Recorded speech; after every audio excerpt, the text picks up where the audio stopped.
tous et bienvenue sur les harmoniques de l'amour. Je vous retrouve aujourd'hui pour la présentation d'un oracle de Tony Carmine Salerno, l'oracle de Marie-Madeleine, un océan d'amour éternel. C'est un oracle que je possède déjà en anglais et c'est vrai que je n'avais pas prévu de l'acheter en français, de le racheter en français. Et puis, finalement, à chaque fois que je le voyais passer en français, je me disais, ah, ce serait quand même plus facile en français. Et comme pour le moment, je travaille assez bien avec Marie-Madeleine, j'ai acheté plusieurs livres qui parlent de la vie de Marie-Madeleine, de son rôle, donc de son rôle dans la vie de Jésus. Et que, parce que c'est une énergie qui m'attire depuis plusieurs années, avec laquelle je suis beaucoup plus à l'aise que celle de la Vierge Marie. J'ai des choses à travailler sur ça, je le sais très très bien, mais je sais aussi d'où ça vient. C'est parce que Marie-Madeleine, ayant été plus ou moins rejetée par l'Église traditionnelle, bien que réhabilitée un petit peu plus maintenant, elle n'est pas justement liée pour moi aux dogmes que j'ai reçus pendant mon enfance et desquels je désire me détacher parce que ce sont des dogmes qui ne résonnent plus en moi et qui me limitent très fort, même si je reste évidemment tout à fait en résonance avec les grandes valeurs fondamentales que peut véhiculer l'Église et que véhiculait Jésus. Et je pense que son message a quand même été transformé au fil du temps. Et en tout cas, je ne raisonne pas avec plusieurs dogmes de l'Église. Et comme je désire pas m'en éloigner, j'ai vraiment du mal avec l'énergie de Marie. Je n'arrive pas à me détacher de cette vision que j'en ai eue quand j'étais enfant. C'est trop, encore beaucoup trop présent en moi. J'ai vraiment du mal. J'y arrive plus avec Jésus, curieusement. Je ne sais pas pourquoi. Je ne peux pas vous l'expliquer. Peut-être que ça va venir pour Marie après aussi. Hein. Je ne peux pas vous dire. J'ai moins de mal avec Jésus à me détacher vraiment des dogmes. Maintenant, ceci dit, j'ai aussi acheté un livre sur Marie, un petit peu de la même série que Marie-Madeleine. Je n'ai pas encore tout lu parce que j'ai acheté énormément de livres les derniers temps. Et donc, je les lis, mais peu à peu. Et donc, peut-être que ça va m'aider à passer le cap, je ne sais pas. Mais en tout cas, Marie-Madeleine, pour moi, résonnait justement comme un petit peu cette mal-aimée de l'Église. Et je l'ai découverte un petit peu plus profondément à partir du film du Da Vinci Code. Hein. C'est pas compliqué, un petit peu comme tout le monde. Hein.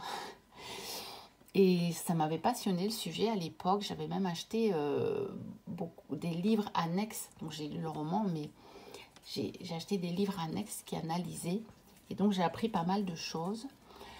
Et donc c'est quand même une personne, une énergie qui est très importante pour moi. Et je me suis dit, ah, finalement, je vais me le prendre en français, puisque là, je suis vraiment en plein dans la reliance à cette énergie. Ce sera quand même plus facile pour moi. Et donc, j'en profite pour vous le montrer. Donc déjà, là, je trouve que l'illustration sur la boîte est magnifique. Donc, c'est un petit oracle là, de chez Vega. C'est chez Vegas qui sont édités, ceux-là.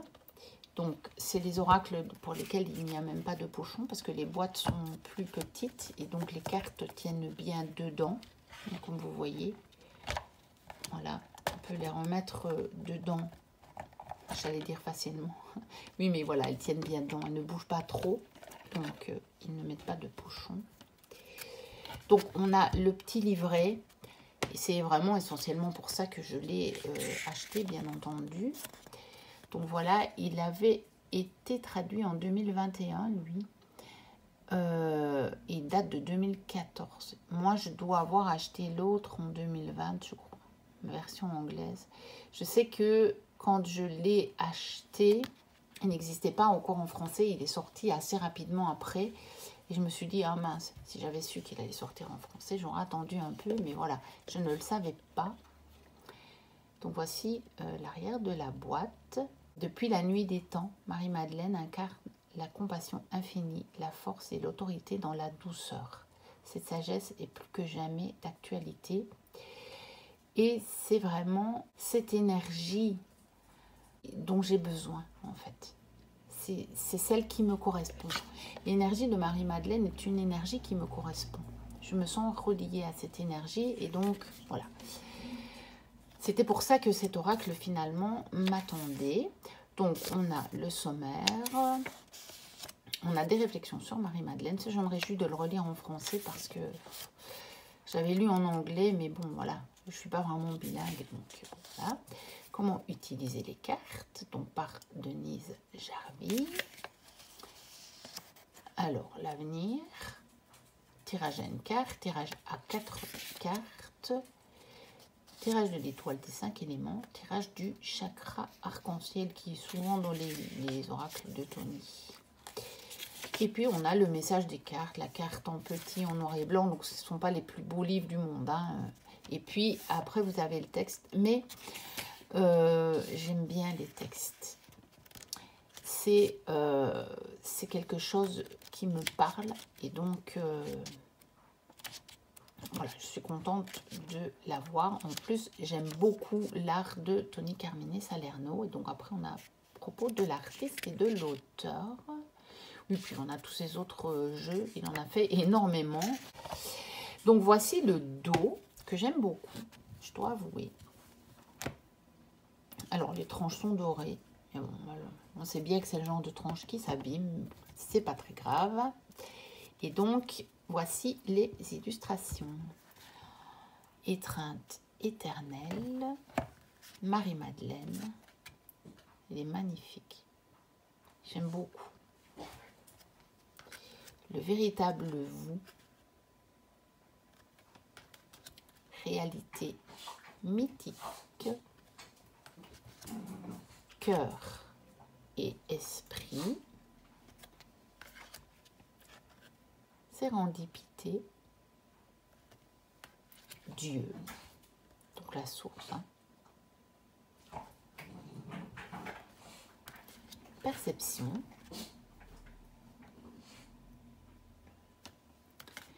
Illumination. Couleur. Purgatoire. Le prophète. Le secret. Saint et pécheur. Donc ça, je crois, si je me rappelle bien, c'est les deux facettes de l'être humain. C'est l'ombre et la lumière, en fait. Hein, ou la lumière et l'ombre. Co-création. Le bien-aimé. Vierge Marie. Transformation. Guerre et paix. Ordre divin. Ange gardien. Je pense que c'est la seule qui est dans ce sens-là. Ça ne me dérange pas les cartes dans ce sens-là. Quand il n'en a qu'une, je trouve ça un peu dommage par contre. Intimité. Ah non, voilà une autre. Renoncement. Vie antérieure. Libération. Acceptation. Miracle. La résurrection. Décision. Le messager.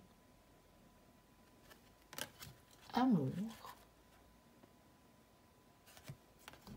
Jeunes enfants.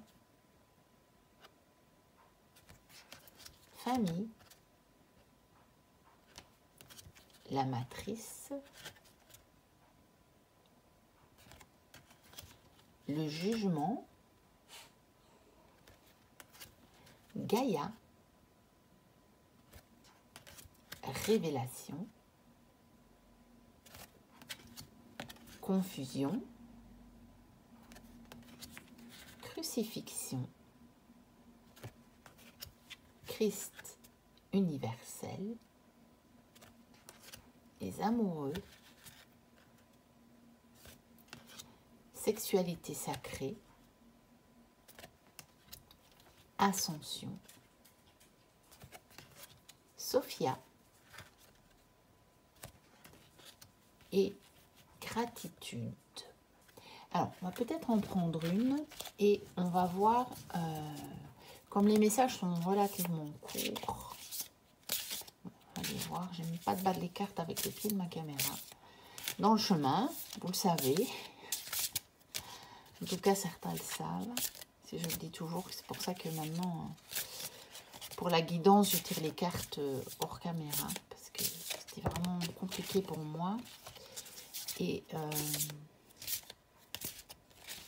mais ici, bon, c'est seulement une carte, donc c'est un peu différent. Bon, elle glisse bien, hein. C'est la qualité Vega, voilà. Et on va prendre celle-ci. Et nous avons perception. C'est bien, je pense que ça va être un message relativement général. Donc, ça tombe bien. Puisque il est aussi pour vous. Alors, perception. Voilà.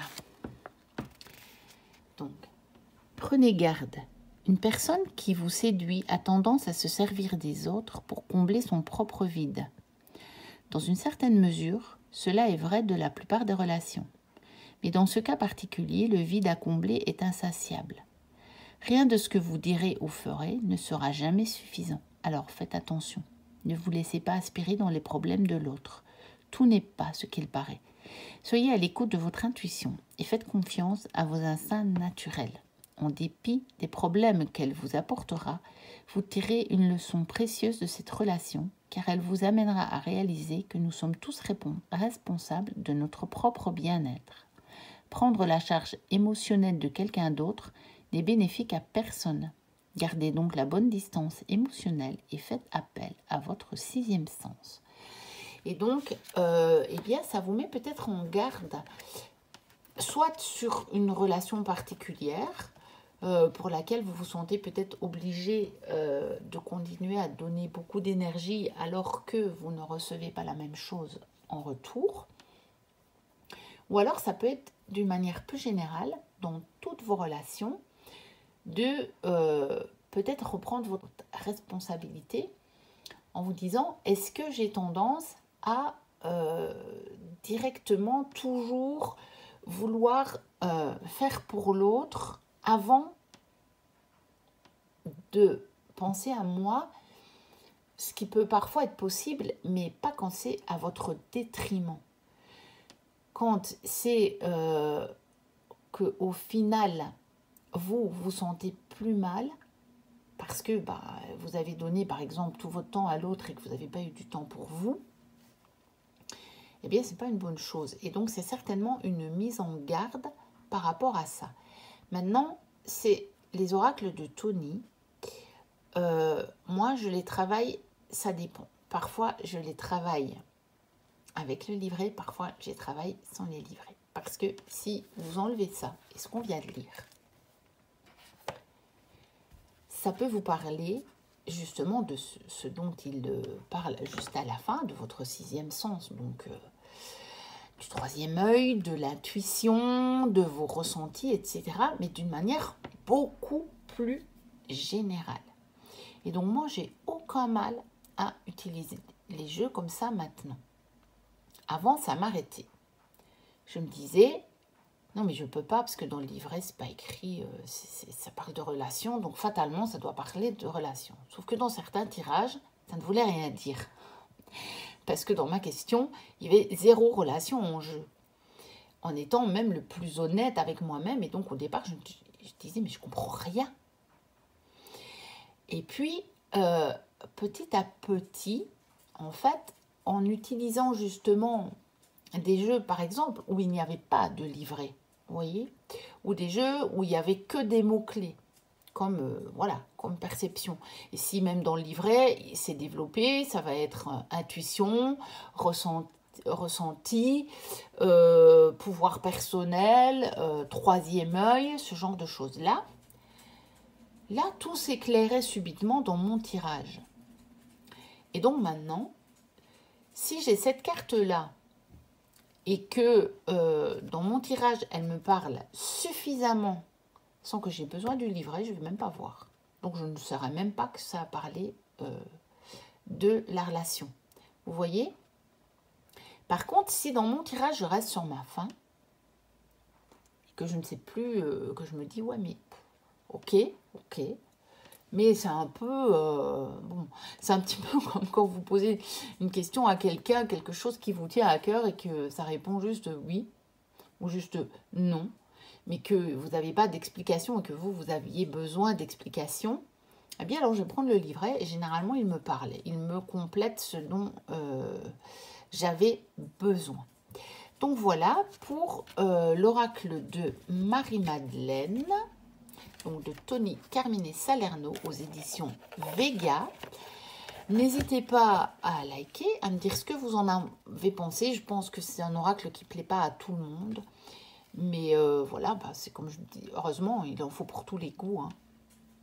Donc c'est très bien. Moi, il y a d'autres jeux qui ne me parlent pas du tout et qui sont pourtant beaucoup montrés sur beaucoup de chaînes et qui, moi, ne m'attirent pas du tout. Donc c'est très bien, c'est ok comme ça, c'est même une très bonne chose. Et je pense que même là-dedans, on doit aussi garder son pouvoir personnel et son propre discernement, sa propre perception des choses, même par rapport au jeu, et ne pas se dire « Oh bah tiens, c'est bizarre que je ne l'aime pas, tout le monde dit que c'est un jeu merveilleux. » Bah non, c'est juste qu'il ne vous convient pas à vous, c'est tout. Et donc, il n'y a vraiment aucun souci avec ça. N'hésitez pas à vous abonner si vous passez par là et que vous ne l'êtes pas. Moi, je vous dis à très bientôt pour une prochaine vidéo. Et d'ici là, portez-vous bien. Bye bye.